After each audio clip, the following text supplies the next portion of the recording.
3 sentenced after a kidnapping. The case of Melissa McGee, Joshua Gilly, and Wesley Rogers. Submission of the Amber Alert.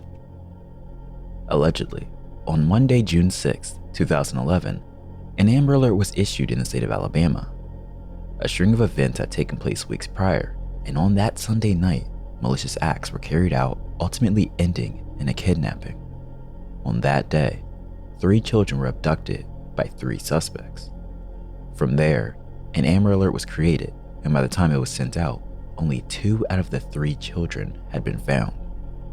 The Amber Alert system began in 1996 when Dallas-Fort Worth broadcasters teamed with local police to develop an early warning system to help find abducted children. AMBER stands for America's Missing Broadcast Emergency Response and was created as a legacy to 9-year-old Amber Hagerman, who was kidnapped while riding her bicycle in Arlington, Texas, and then brutally murdered. Other states and communities soon set up their own Amber plans as the idea was adopted across the nation. Events leading up to the Amber Alert. So, before this alert was sent out, a lot of planning and scheming had taken place on the suspect's part, especially the mastermind of it all. Flashback to around May 21st, 2011, the month prior to the incident. April Lowe and Jason Griffith recently became homeless. The couple were low on cash and struggling to find a place to stay when they met a man online named Nate. Through him, the two were introduced to a woman named Jules, who became acquainted with the couple and informed them that she was a representative from the Department of Human Resources in Memphis, Tennessee. She offered to help the couple find jobs as well as a home near Ozark, Alabama.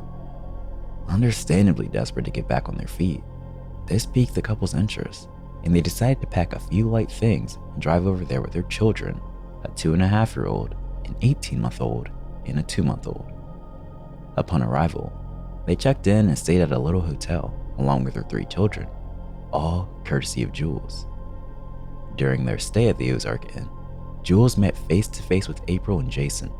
She provided them with small amounts of money and food and promised them a job paying $17 an hour. As for the home she was going to provide them, it unfortunately was not yet ready at that time, hence why Jules was covering the hotel expenses in the meantime. To this young couple, this sounded great, and they were getting offered a job paying almost 2.5 times the minimum wage those days, on top of receiving a new roof to rest their heads under. They were finally beginning to get their lives together, gaining the ability to raise their children without worrying as much about financial stability. All they had to do was just wait a little bit longer. Almost too good to be true. On Sunday, June 5th, about 2 weeks after initially meeting Nate and being introduced to Jules, Jules contacted the couple to let them know that their home was now available, and she gave the 2 directions to meet up with her again. The family of 5 drove to a rural area outside of Brundage, Alabama. They were going to meet with Jules to finalize the details of the new mobile home she promised, and to take possession of it. When they arrived, Jules introduced them to Nate in person, as well as another individual named Mike. After introductions and without hesitation, Mike and Nate both immediately assaulted Jason and April. They snatched and threw them both from their vehicle before repeatedly punching and hitting them. Fortunately, the couple managed to escape the barrage and ran to find a nearby home where they were able to contact local authorities. The assaulting duo then climbed into the couple's vehicle and drove off, with the 3 children still in the back seat. Even though they were in a whirlwind of confusion, shock, and panic, contrastively, it became clear as day to the couple upon the first swing that this was all a ruse from the beginning. Aliases. Alongside this confusion, Jules, the woman who gave them food, money, promised them a job and a home, is actually a 37-year-old from Daleville, Alabama, named Melissa McGee. Unsurprisingly, just as Melissa was using an alias, the assaulters Mike and Nate were as well, and their real names are Wesley Rogers, a 25-year-old from Ozark, Alabama, and Joshua Gilly, a 26-year-old from Enterprise, Alabama. So, who is the mastermind who orchestrated this whole ordeal? That would be Melissa McGee. and the reason for them assaulting this young couple, taking their car for a joyride, and abducting their children? Well, according to authorities, the explanation for why Wesley and Joshua participated is the most straightforward. Allegedly, Melissa contacted both Wesley and Joshua and informed them that she had met a couple who were abusing their children. She then asked the men if they would beat up the couple and help her take the children to the Department of Human Resources, to which the two agreed. But how did they even meet Melissa in the first place? And what did she tell them to begin with for them to feel compelled to jump in and help, at the cost of committing a crime themselves? As for Melissa's reasoning, that will unfold shortly. The kidnapping. After the assault and carjacking, still believing they were some sort of vigilantes, Wesley and Joshua tailed behind Melissa, who drove a white SUV. Once they arrived at a different location, they stopped to transfer the infant and two toddlers to Melissa's SUV. They then traveled all together, abandoning April and Jason's car. The kidnapping trio, along with the three children, headed to Wesley's residence in Ozark. Subsequently, an older source suggests the two toddler-aged children were both dumped in a driveway in Black, Alabama, with no concern whatsoever for their welfare. But a more recent source suggests Melissa and Wesley took the two toddler-aged children to a man named Stephen Evans, and Melissa paid Stephen $100 to leave the children at a hospital. These are both official sources and seem to slightly conflict. However, on a forum called Victims Heartland, a crime and current events forum, some individuals were discussing what was occurring at the time. As this is a public forum, please keep in mind that the information may be inaccurate or misleading. With that being said, an excerpt from the forum, which appears to be ripped from a news article, states, investigators learned a Wiregrass man had taken custody of the two oldest children from another person and had been paid $100 to take the children to a hospital. The man told investigators he was afraid to take the children to the hospital, so he placed them in the backyard of a familiar residence in Black, Alabama.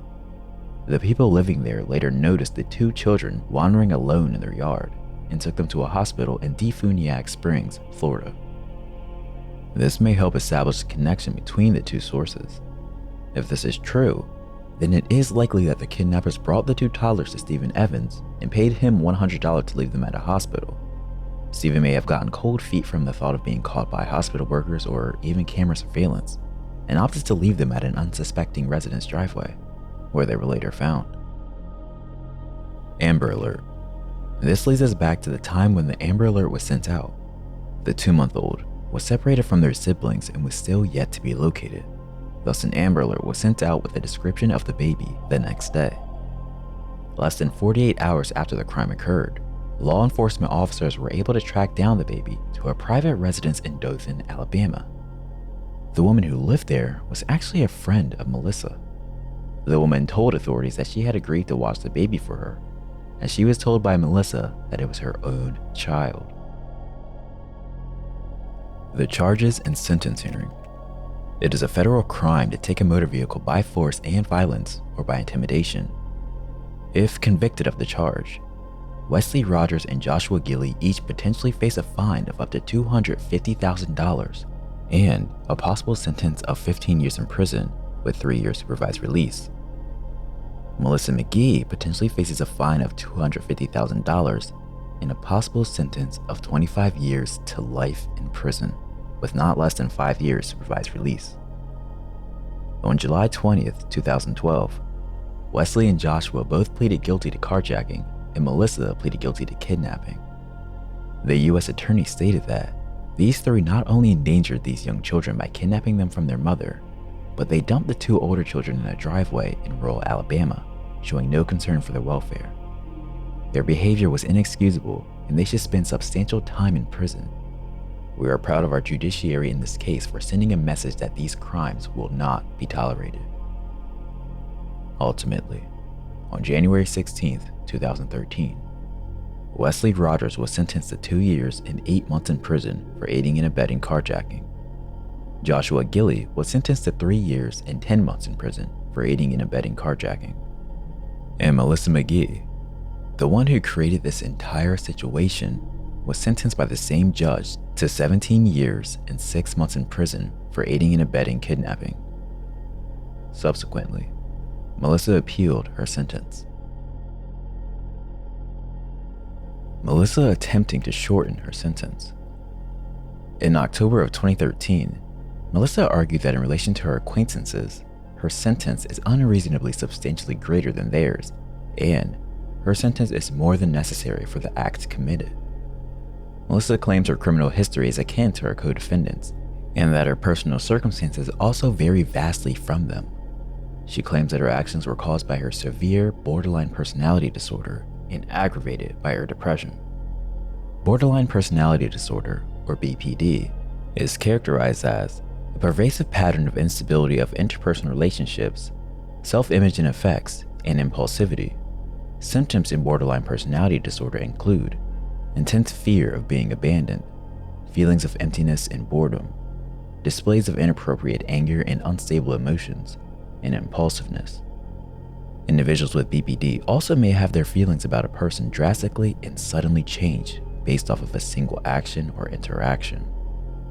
Finally, she asserts the court knows she needs therapy and believes her sentence was deliberately lengthened so that she may finish her therapy. The court refutes her claims that these factors were not considered and that her sentence was adjusted to promote completion of her therapy. Further, the court stands firm with Melissa's sentence of 17 years and 6 months, as they believe the situations and motives vastly differ. Firstly, one co-defendant fully cooperated and the other was reluctant. Secondly, Melissa and her two co-defendants are being sentenced on different charges. Wesley and Joshua pleaded guilty to carjacking, while Melissa pleaded guilty to kidnapping. You may be wondering why they were not charged more similarly as they were all working together. However, as we have briefly discussed earlier, Melissa manipulated and falsely led Wesley and Joshua to believe that children were being abused and needed saving. Based on that, the duo physically assaulted April and Jason. Overall, she played the larger role with her extensive planning of weaponizing Wesley and Joshua's trust, luring the victims into a false narrative, paying someone to take the two toddlers, and asking a friend to watch over the baby. Melissa's appeal was ultimately dismissed. In early 2020, COVID became known across the globe and drastically shifted and altered our society. During that year, Melissa explained that she recently tested positive for COVID-19 and suffered from chronic asthma. She claimed this placed her at a higher risk for developing severe complications from COVID. Subsequently, Melissa filed for compassionate release and sought a sentence reduction for this, and claimed that she had been rehabilitated while in prison.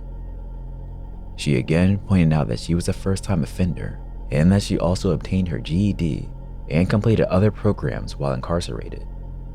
Her appeal was yet again denied. BPD's influence. It may actually be a possibility that her BPD influenced her decisions. Borderline personality disorder does have some cognitive symptoms, but there are very limited studies conducted of this. Transient stress-related paranoid ideation, or severe dissociative symptoms, is a criterion for borderline personality disorder. Transient, meaning a short time and then permanent. However, for BPD, paranoia and hallucination typically last a few hours to a few days, but may also be reoccurring. This whole ordeal lasted a few weeks from the first contact to the day of the kidnapping, and has very likely lasted longer than that for her to convince Wesley and Joshua and then to actually put the plan in action. Although it is unlikely given the length of time, it is still a possibility her BPD has had some influence. All of the children were located and found physically unharmed. Why do you think this all went down? For April and Jason, all they wanted was a decently paying job and a roof over their children's heads. And what did they get instead? Assaulted, their car taken, and their 3 children abducted and scattered around the area. Do you think Wesley and Joshua truly believed those 3 children were in danger? That they really thought they were being some sort of vigilantes? If we assume Wesley and Joshua thought going to the police was a waste of time, so they took matters into their own hands, then why would they agree to have someone take the children to the hospital when they would be easily identified and eventually just sent right back to the allegedly abusive parents? Maybe they just wanted an excuse to beat someone up. Why do you think Melissa did all of this? Information regarding whether she was actually a human resources representative is lacking. Perhaps she genuinely believed the children were in danger. If so, again, what is the logic in separating the children from each other based on the premise they are already being abused and going through a lot? If anything, they should be kept together. 2 of the children were to be left at a hospital, while the baby of the 3 was left with a friend. From this, it's hard to deny that Melissa didn't want the baby for herself, and the other 2 were just collateral. Or this could have been a part of some larger scheme altogether. If you enjoyed this video, make sure you leave a thumbs up and subscribe. I'd love to know your thoughts on this case and the video altogether. Thanks for watching. Keep it real.